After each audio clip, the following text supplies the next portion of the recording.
تؤثرون الحیات الدنیا والآخرۃ خیر وابقیٰ کلا بل تحبون العاجلہ وتذرون الآخرہ، تم اس عاجلہ کو پسند کرتے ہو، اس دنیا کی زندگی کو تم ترجیح دیتے ہو، جبکہ آخرت ہے جو باقی رہنے والی ابدی۔ اگر تو یہ معلوم ہو، جیسا کہ سورہ عنکبوت کی آیت کے حوالے سے میں نے آپ کو آیت سنائی کہ وما هذه الحیات الدنیا الا لہو ولعب وان الدار الاخرۃ لہی الحیوان لو کانوا یعلمون، اصل زندگی جو ہے وہ آخرت کی زندگی ہے، کاش کہ انہیں معلوم ہو۔ ایک حقیقت تو یہ معلوم ہو اور مستحضر کہ اصل زندگی آخرت کی زندگی ہے، اور دوسری حقیقت یہ کہ یہ دنیا کی زندگی ایک امتحانی وقفہ ہے۔ قلزم ہستی سے تو ابراہ مانند حباب، اس نیا خانے میں تیرا امتحان، یہ مستحضر رہے تو اس کا نتیجہ کیا نکلے گا؟ انسان دنیا پرست نہیں بنے گا۔ متاع ہے دنیا، برتنے کی چیز ہے۔ وما هذه الحیات الدنیا الا متاع، برتنے کی چیز ہے، برتو اس۔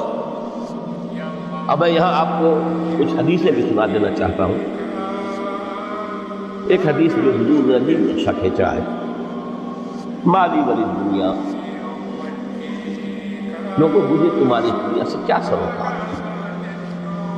انما مثلی کراکب استظل تحت شجرۃ ثم راح، میری مثال تو اس سوال کسی ہے جو تھوڑی دیر کے لیے کسی درخت کے سائے میں سستانے کے لیے رک جاتا ہے۔ اس درخت کو اپنی منزل نہیں سمجھتا، اپنا گھر نہیں سمجھتا، تھوڑی دیر کا سستانا ہے، پھر وہ اس درخت کو چھو خیر بات کہتا ہے، اپنا راستہ لیتا ہے اپنی منزل کی طرف، وہاں جاتا ہے۔ بس اتنا تعلق، منزل یاد رہے۔ چنانچہ دوسری بڑی پیاری حدیث ہے، بہت مختصر بھی ہے، انما الدنیا خلقت لکم وانتم خلقتم للآخرہ، دیکھو یہ دنیا تمہارے لیے بنی، خلق لکم ما فی السماوات والارض، قرآن میں لکھا ہے۔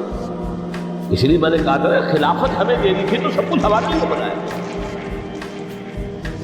یہ محفل سجائی تھی ہے ہمارے لیے، یہ سب ہمارے لیے بنایا گیا، پورے عالم کو مسخر کیا گیا ہمارے لیے، سخر لکم، سورج کی چاند کی اور یہ تمہارے لیے مسخر کی۔ انما الدنیا خلقت لکم وانتم خلقتم للآخرہ، لیکن تمہاری تخلیق ہوئی ہے، تمہیں بنایا گیا ہے، تمہیں پیدا کیا ہے آخرت میں۔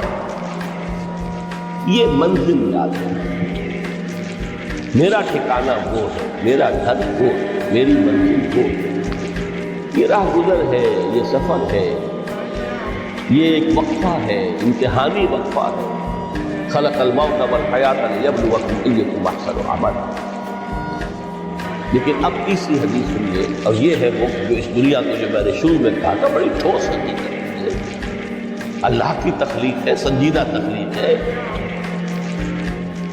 ہم نے کوئی کھیل کود کے لیے نہیں بنایا ہے، نہ بنا ما خلقت ھذا باطلا۔ حضور فرماتے ہیں الدنیا مزرعۃ الآخرہ، دنیا آخرت کی کھیتی، یہاں بو گے تو وہاں کاٹو گے، یہاں بو گے نہیں تو کاٹو گے کیا خاک۔ اس اعتبار سے غور کیجیے، یہ دنیا اور حیات دنیاوی کا ایک ایک لمحہ ایک بڑی عظیم حقیقت کے ساتھ، ہماری حیات دنیاوی کا ایک ایک لمحہ ابدی ہے، پوٹینشلی، کیوں کہ اس میں جو کچھ ہم کما رہے ہیں اس کے نتائج ابدی زندگی پر پھیلے ہوئے ملے ہیں۔ تو گویا کہ یہ جو ہے یہ گھڑی محشر کی ہے، دور سے محشر میں ہے، بیشتر غافل عمل کوئی اگر دفتر میں ہے، یہاں کا ایک ایک لمحہ تمہارے لیے بہت قیمتی ہے، یہاں بو، محنت کرو، کاشت کرو تاکہ وہاں کاٹ سکو۔ الدنیا مزرعۃ الآخرہ۔ اب دیکھیے یہ جو انداز ہے قرآن کا، وما الحیات الدنیا الا متاع الغرور، جو ہماری گفتگو کا عنوان ہے، اس کے دو نتیجے نکلتے ہیں عمل۔ ایک نتیجہ جو صحیح ہے، جو قرآن نکالنا چاہتا ہے، جس کی طرف اسلام رہنمائی کرتا ہے، ایک ہے بالکل منفی نتیجہ جس کی اسلام نفی کرتا ہے۔ وہ منفی نتیجہ کیا ہے؟ دنیا دھوکے کی ٹٹی ہے، چھوڑو گھر گرہستی کو، دفع کرو، رب سے لو لگانی ہے۔ یہ شادی کر کے گھر گرہستی کا کھکیڑ بول لینا، کہاں ایک پیٹ کا پالنا، کہاں 10 پیٹ لگ جائے پیچھے، اسی میں آدمی جو ہے گم ہو کر رہ جاتا ہے۔ لہذا گھر گرہستی کو چھوڑو، تجرد کی زندگی گزارو۔ تو یہ تمدن ہر جگہ شر ہے، برائی ہے، دھوکہ ہے، فریب ہے، جھوٹ ہے، دفع ہو جاؤ۔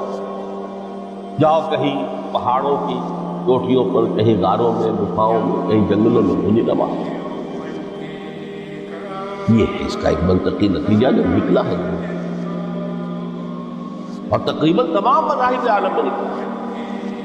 رحمانیت جس کی جس شد و بد کے ساتھ نفی کی ہے محمد رسول اللہ صلی اللہ علیہ وسلم، لا رحمانیت فی الاسلام، وہ رحمانیت نفی ہے، مکمل نفی، لا رحمانیت۔ فرمایا کہ النکاح من سنتی، یہ میری سنت ہے، میرا طریقہ ہے، گھر گرہستی کی زندگی اختیار کرنا یہ میری سنت ہے۔ 3 صحابہ پر تو کسی طرح کا غلبہ ہو گیا۔ صحابہ میں ہر طرح کے لوگ تھے،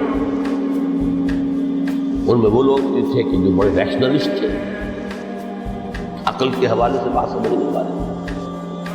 حضرت عمر کو ہم کہہ سکتے ہیں کہ سر خیل تھے رضی اللہ تعالیٰ۔ تو درویش بدشلوق، کچھ پر یہ تقویٰ کا اور درویشی کا بہت زیادہ غلبہ ہو گیا تھا، مغلوب الحال ہم انہیں کہہ سکتے ہیں۔ حضرت عبداللہ ابن عمرو بن العاص رضی اللہ تعالیٰ عنہما، ایک عجیب سائملٹینیس کنٹراسٹ ہے باپ اور بیٹے میں۔ عمرو بن العاص بہت بڑے سیاستدان، مدبر، عرب نے چوٹی کے جو 3 سیاستدان پیدا کیے ان میں سے ایک عمرو بن العاص ہے۔ واریر، کانکرر، سیاستدان۔ لیکن عبداللہ ابن عمرو بن العاص بالکل درویش، روزانہ روزہ ساری رات کھڑے، نہ بیوی سے کوئی تعلقات، نہ کسی سے کوئی۔ حضور کو اطلاع ملی،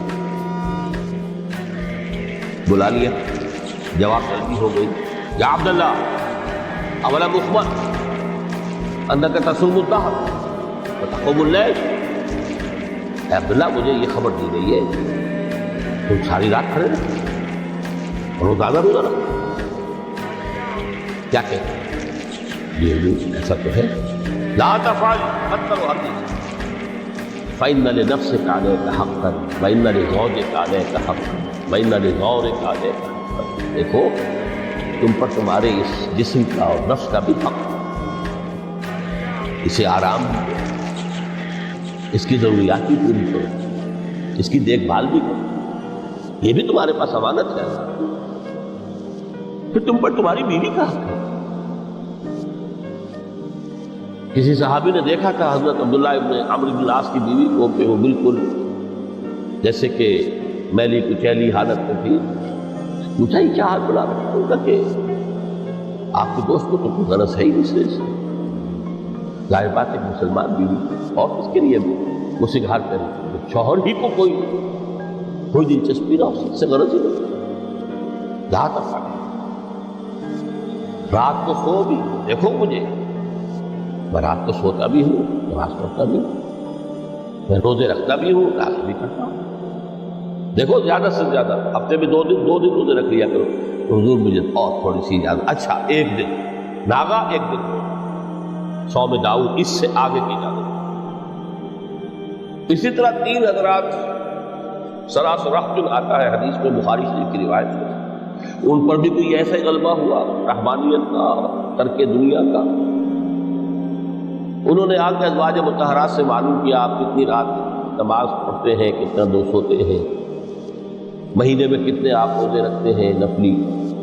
انہوں نے کوئی وہاں تو کھلی کتاب تھی سیرت محمد صلی اللہ علیہ وسلم، جو کچھ تھی حقیقت بیان کر، اب دیکھیے ایک عجیب ذہنیت، انہوں نے دیکھا یہ تو کم ہے، ان کے اندازے کے اعتبار سے تو بہت کم ہے، لیکن یہ کہ اپنے آپ کو ذرا تسلی حضور کی تو کوئی ضرورت نہیں ہے، آپ تو معصوم ہیں، آپ سے کوئی گناہ نہیں ہوا، کوئی خطا نہیں ہوئی، آپ کے لیے تو یہ اتنی عبادت کما رہی تو کافی نہیں ہے، ہم تو گناہ گار ہیں۔ ایک نے عہد کیا کہ میں کبھی نہیں سوؤں گا، رات بھر کھڑا رہوں گا، دوسرے نے کہا کبھی ناغہ نہیں کروں گا، ہر روز روزہ رکھوں گا، تیسرے نے کہا میں شادی بیاہ کے کھکیڑ میں پڑوں گا، حضور کو اطلاع مل گئی، طلب فرمایا، ڈانٹا، آپ لوگوں نے یہ کہا ہے؟ جی ہاں یہ کہا تھا، واللہ خدا کی قسم میں تم میں سب سے بڑھ کر متقی ہوں، لیکن میں رات کو سوتا بھی ہوں، نوافل روزے رکھتا بھی ہوں، نازل میری گھر گرستی کی زندگی ہے، میری بیویاں ہیں۔ من رغب عن سنتی فلیس منی، یہ ٹکڑا جو جوڑ دیا جاتا ہے نکاح کے خطبے میں اس حدیث کے اس ٹکڑے کے ساتھ، یہ دو علیحدہ حدیث ہے بالکل، نکاح من سنتی، اور یہ ٹکڑا اس طویل حدیث کا ہے، من رغب عن سنتی فلیس منی، جو میری سنت کو پسند نہیں کرتا پھر اس کا مجھ سے کوئی تعلق نہیں۔ یہ تو میں نے احادیث کے حوالے سے آپ کو جو منفی طرز عمل، گریز، دنیا سے تعلق منقطع کرنا، پسپائی، گریز، فرار، اور اس کا نتیجہ کیا نکلتا ہے کہ دنیا پھر شریروں کے لیے رہ گئی، کھیلے کودے عیش کریں۔